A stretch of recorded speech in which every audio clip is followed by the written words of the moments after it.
Well, tonight in the podcast, ladies and gentlemen, we have a horrible story that came out of New York, and it's about a brother by the name of Robert Brooks. Now, this brother, was doing his debt to society, and these white correctional guards decided to be extremely cowardly while this brother was handcuffed and beat him to the point where the brother ended up losing his life. Let's go ahead on and look more into this. As you can see, they said that before the beating Robert Brooks, these officers were accused of involvement in prior cases, just like Derek Chauvin. When Derek Chauvin put his knee on George Floyd's neck, he was doing that before.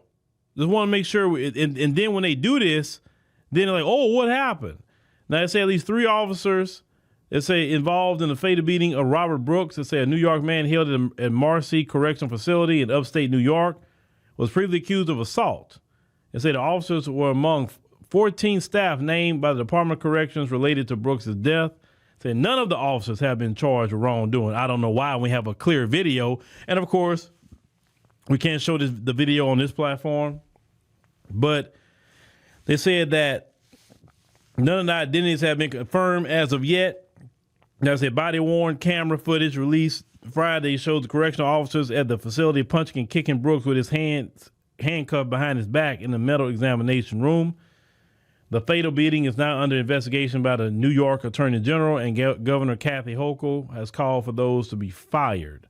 Why don't you call for them to be charged, ma'am? Fired is at the minimum. As a federal officials are also looking into the case, the FBI Albany Field Office and Department of Justice are reviewing the facts and circumstances surrounding the death of Robert Brooks to determine the appropriate federal response. As none of the officers or their representatives have commented since the video came to light.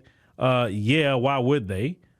Now, they said, of course, the time CNN reached out to the officers for comments. However, the Correctional Officer Union, which typically speaks on behalf of the prison employees, issued a statement that described the footage as incomprehensible, to say the least, and certainly not reflective of the great work the vast majority of our membership conducts every day. And I said 2 of New York officers, Sergeant Glenn Trombley and Officer Anthony Farina, was named in the complaint filed in federal court in 2022 based on the 2020 incident which occurred at the same prison where Brooks died. So the complaint alleged that another correctional officer beat a handcuffed inmate at the correctional facility. Trombley and Farina looked on and failed to intervene in any manner to prevent or stop the beating. It said leaving the plaintiff with a permanent facial deformity. It said the plaintiff's attorney told CNN it's an office policy not to comment on pending cases. Now, Farina resigned, it said, from his role at Marcy Correctional Facility after Brooks' death.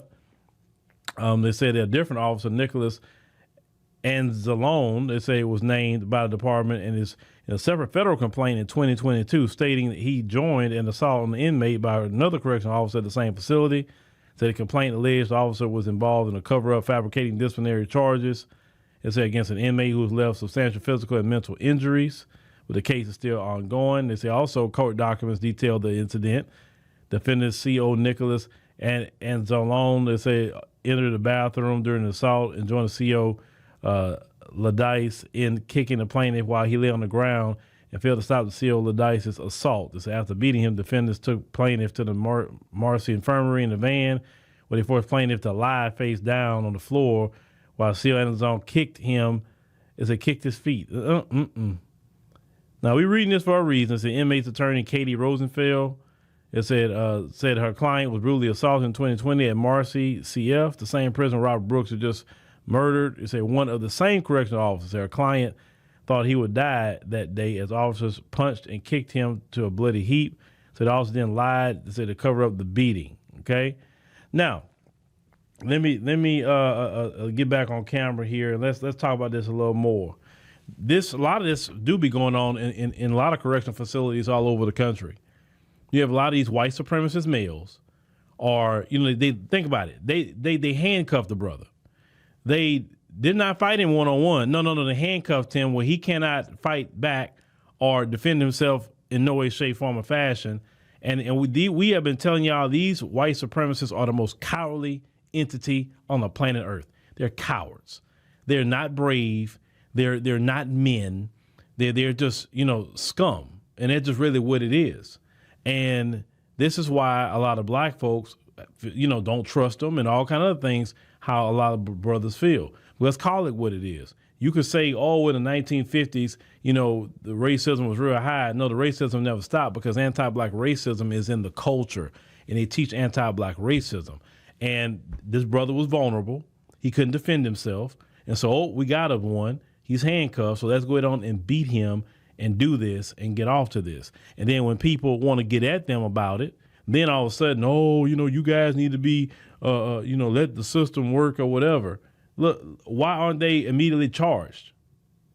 They need to be immediately charged and put in the same prison that they were doing things to the inmates.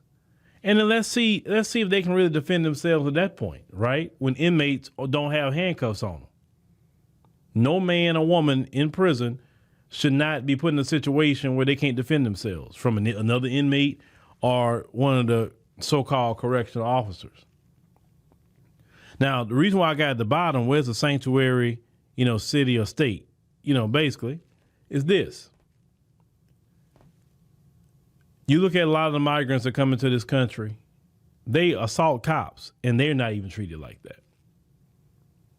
New York City is a sanctuary city. We have a lot of states all over the country who are considered sanctuary states. And even when the migrants commit crimes, notice none of this really happens to them whatsoever, right? None of it. They're cool, they're chill, they're all good. And a lot of it comes from these other people that come from other countries. They have, homelands that they can go back to. They also have embassies and all kinds of other things that Black Americans just really don't have. The only thing we have is the turn up, right? And get them, straight. And they just don't listen. They just don't learn. Like, leave Black people alone. Leave us alone. You already know you do too much, what the response is usually going to be with Black Americans. You understand what I'm saying? That video was extremely disgusting. That video for me was on the level of George Floyd when I watched that video. And, you Democrats in New York, you better do something quickly. Yeah, the FBI can do what it do, but you need to do something. Where's old Alvin Bragg? Where's Mayor Adams, demanding the charges immediately on these guys? They need to be immediately charged. Forget the firing. They need to be immediately charged because you don't do that to nobody. Somebody handcuffing you, beating them. They handcuff. What more you want them to do? They handcuff. And you watch the video, he handcuffed. He wasn't even really fighting or doing nothing with him. They just beating on him. And these same men, believe it or not, go home and beat on their women too, because they just violent like that. They've been violent ever since we came in contact with them. Unfortunately. Then when Black people talk about, well, maybe we should kind of be in our own area. Maybe we should, just kind of separate ourselves. Then they be the same ones complaining that Black people want to separate. That's why Black people want to separate. Every time we get around or we get in a vulnerable position, here they come trying to abuse, harm, or take our lives. You understand what I'm saying? But it's better for them not to be in that prison no more, because you better believe the inmates would definitely be going at them. That's for sure. Cause that stuff right there. And who's to say inmates may not retaliate on the ones who's there? Who's to say?